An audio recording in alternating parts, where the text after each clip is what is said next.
Hi, my name is Yasmeen. I'm an ambassador with Afikra Ramman chapter, and I'm really happy that you're joining us today. I'm going to be presenting about a documentary series called Bus 47, which is about a national transportation and bus route in Palestine. So picking up on the Palestine theme from Zayun. And this is a bus that operated in the first half of the 20th century.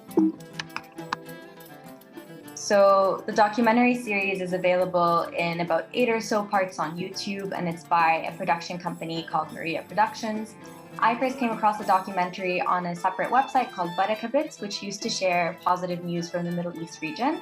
And so I had the link bookmarked for quite some time, and then had a chance to get through the documentary during COVID, as I'm sure most people had a lot of time on their hands. So the documentary essentially follows the reconstruction and the research about an old bus from the early 1900s, dubbed Bus 47 in the documentary. And it's referred to as the bus that did not understand the concept of borders. I'll get to that in a little bit. But the documentary essentially sees the bus tour cities in Jordan and in Palestine, and it interviews people along the way in different cities who've either operated the bus or have been part of operating it, or even have just been passengers on the bus in the past. So it's kind of like a sociological documentary about the stories of people who interacted with the bus. So I'm going to give you some context about the documentary and about the bus and its operation. But to start things off, as I'm sure we all know, Palestine is very ideally located for travel and transportation, as well as trade, given its strategic location between Europe, Asia, and African continents. And it's part of a lot of important trade routes in the region, connecting many major cities. As we all know, it's also of religious significance for a lot of people, which means that a lot of people pass through Palestine or go to Palestine for pilgrimage. So geographically and for many other factors, Palestine became a regional hub for trade and knowledge, and especially for transportation. So in the early 1900s, as colonial and Zionist companies were trying to establish transportation companies and other businesses in Palestine, one national response was to establish the National Bus Company. So in 1993, an advertisement went out in the local newspaper calling for loyal individuals who wanted to serve their country to unite and work in an industry that was under threat of being taken over by foreigners. So the National Bus Company bought expensive cars and bought buses to transport individuals between Palestinian cities. And it announced that it was ready to start its operations the following month as soon as it had recruited drivers.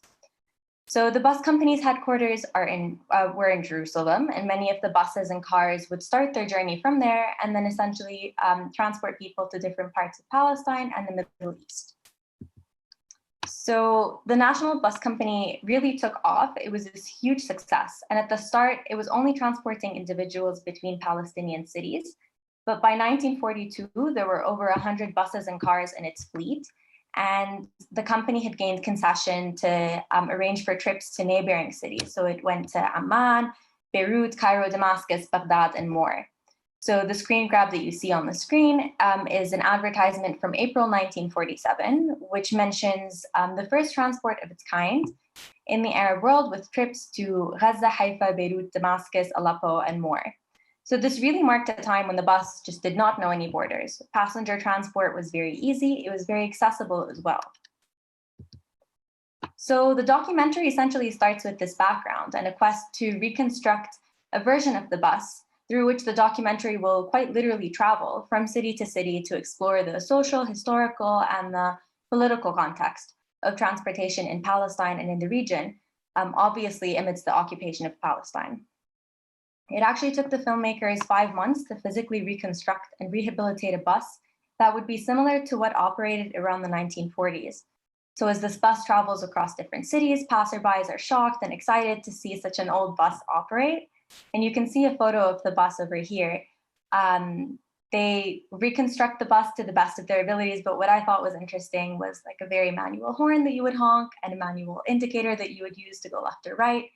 So they interview as well a bus driver who's very excited to see these older features of the bus have been reconstructed now.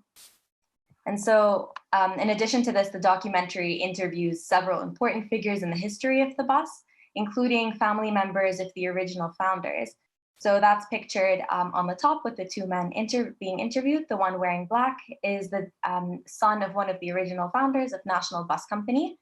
And they also interview, like I mentioned, a bus driver who worked along several routes in the 1960s, so kind of gathering his insights into how the bus operated and how easy it was for him to drive from Palestine to Kuwait City over several days, pick up passengers, and make his journey back.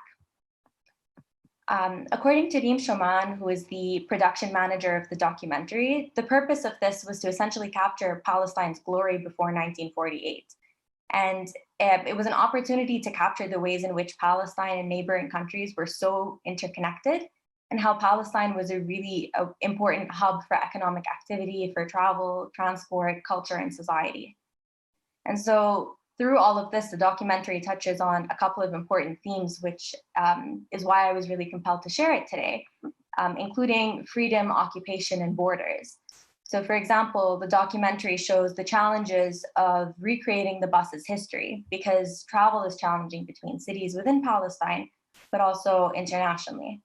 So seeing this bus, which to them is the symbol of no borders, standing still in the face of the walls of the occupation, is a pretty jarring sight. And at one point, the bus travels to Jordan to get to Amman, but struggles quite a lot to cross borders.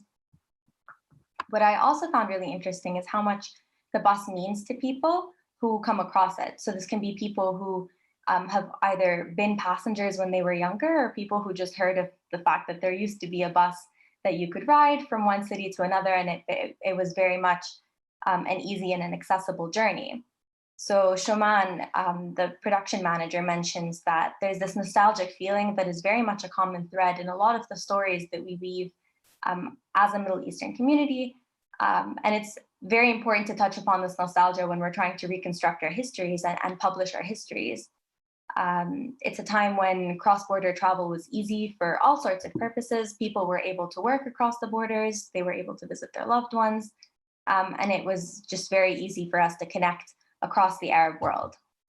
And then the last thing is that it's really important to recognize how progressive Palestinian society was to have set up such an extensive network of bus routes. The bus driver that I mentioned before, who was being interviewed, talks about how fares were calculated, how his wage was calculated, how it was very easy for him to organize the logistics of taking international trips at a time when communication was not very easy in and of itself. But for him to travel for upwards of 12 hours from one city to another and cross at times over 500 kilometers of distance, it's quite impressive to think about the logistics of such a company that operated during such a pivotal time in the Middle East.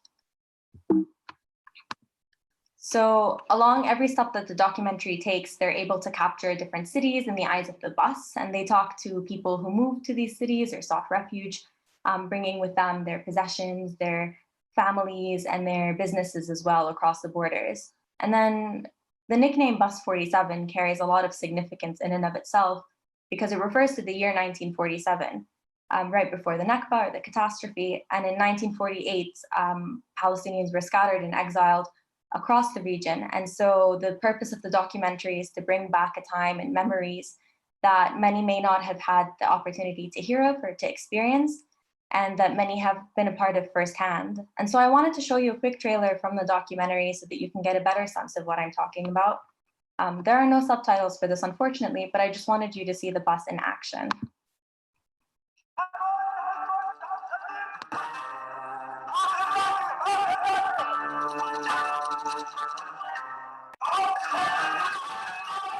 مرحبا نشبتوا ومسكوا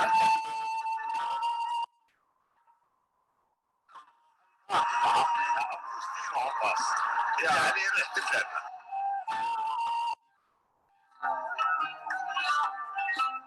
بقول لك البلاد كلها بنكمل السهرة نروح على الشام وعلى بيروت.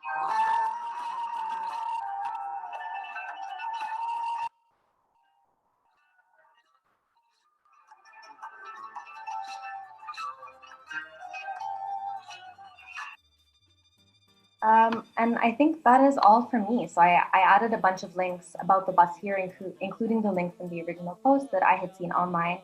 but the Palestinian Museum has actually done a lot of work recently looking at archival photos of the bus and its founding members.